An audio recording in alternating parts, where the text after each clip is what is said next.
বিশ্বে একটি কথা আছে, গ্লোবাল পলিটিক্স। আজকে বিজ্ঞ পলিটিশিয়ানদের নিকট কথা বলতে চাই। বিশ্ব রাজনীতি হলো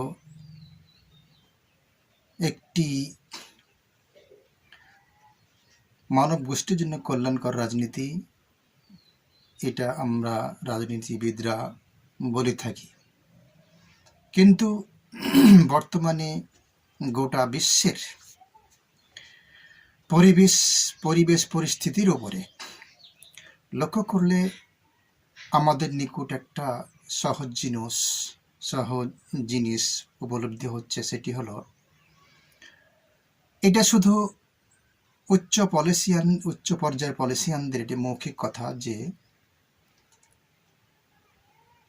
গ্লোবাল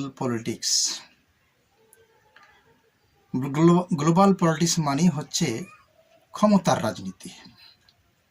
যার ক্ষমতা আছে সেই কেবল পৃথিবীর বুকে রাজনীতি করবে। যদিও উদারপন্থী পলিটিশিয়ানরা এ কথাটা বলেন না, কিন্তু তাদের উদারতার মাঝে বা উদারতার ছদ্মাবরণে মাইট ইজ রাইট কথাটাই লুকায়িত আছে। কথাটি এই জন্য বলছি, বর্তমান বিশ্বে যেই পরিস্থিতি সৃষ্টি হয়েছে, পারমাণবিক শক্তিধর পশ্চিমা রাষ্ট্র আমেরিকা এবং মধ্যপ্রাচ্যে ইহুদি রাষ্ট্র ইসরায়েল, তাদের যৌথ সামরিক অভিযানে ইরানের শ্রদ্ধাভাজন ব্যক্তিত্ব আয়াতুল্লাহ খোমেনি নিহত হয়। তো পশ্চিমা বিশ্বের এই আক্রমণের ইস্যুটাই হলো যে ইরান পারমাণবিক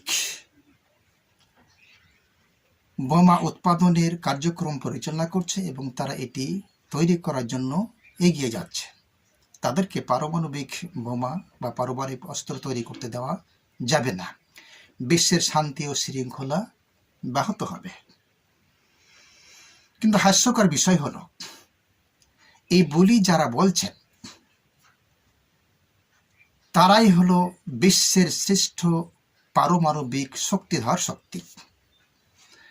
তারা নিজের রাষ্ট্রটাকে পারমাণবিক অস্ত্রে সুসজ্জিত করেছে এবং এই পারমাণবিক অস্ত্রের বলয়ে তারা গোটা বিশ্বকে নিয়ন্ত্রণ করার স্পর্ধা দেখাচ্ছে।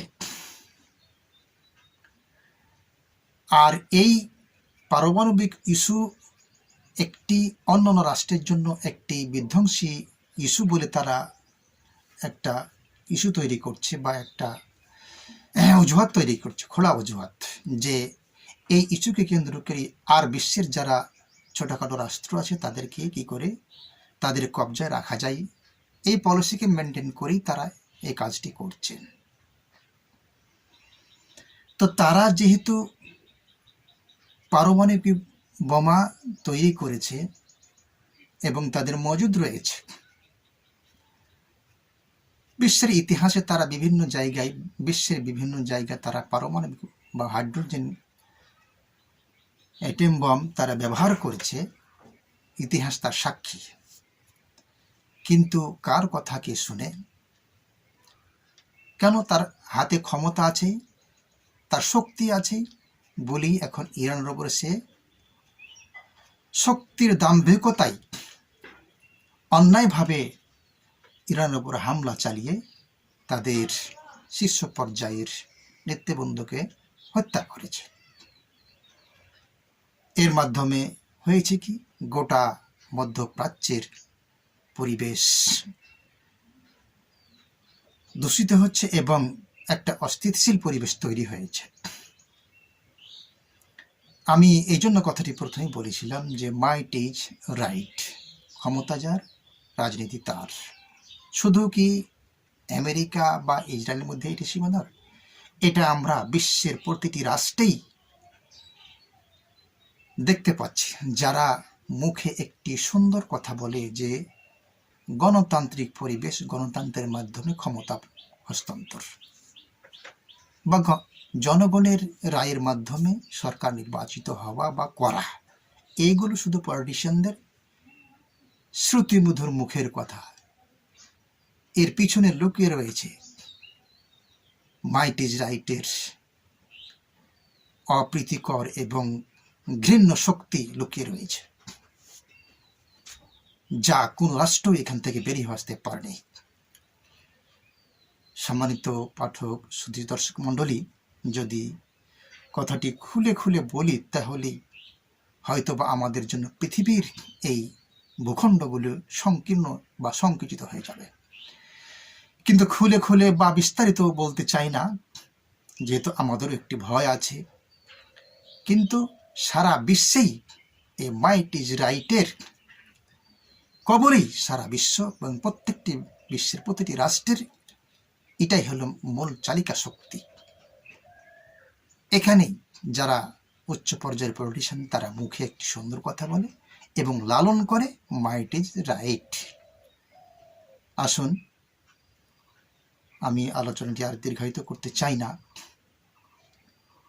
যদি আমাদের যারা ক্ষমতাধর রাষ্ট্রপতি, সরকার, তারা যদি বিষয়টিকে যতদিন পর্যন্ত মূল্যায়ন না করবে ততদিন পর্যন্ত বিশ্ব রাজনীতি, বিশ্ব শান্তি কোথাও বিরাজমান হবে না, কোথাও প্রতিষ্ঠিত হবে না। হ্যাঁ, তাই সকলকেই যাতে বিশ্বের প্রত্যেকটি নিরীহ মানুষ সুখে শান্তিতে বসবাস করতে পারে, এই আশাবাদ ব্যক্ত করে আলোচনাটি শেষ করছি। সকলে ভালো থাকুন, সুস্থ থাকুন। সকলের প্রতি ভালোবাসা ও শ্রদ্ধা রইল।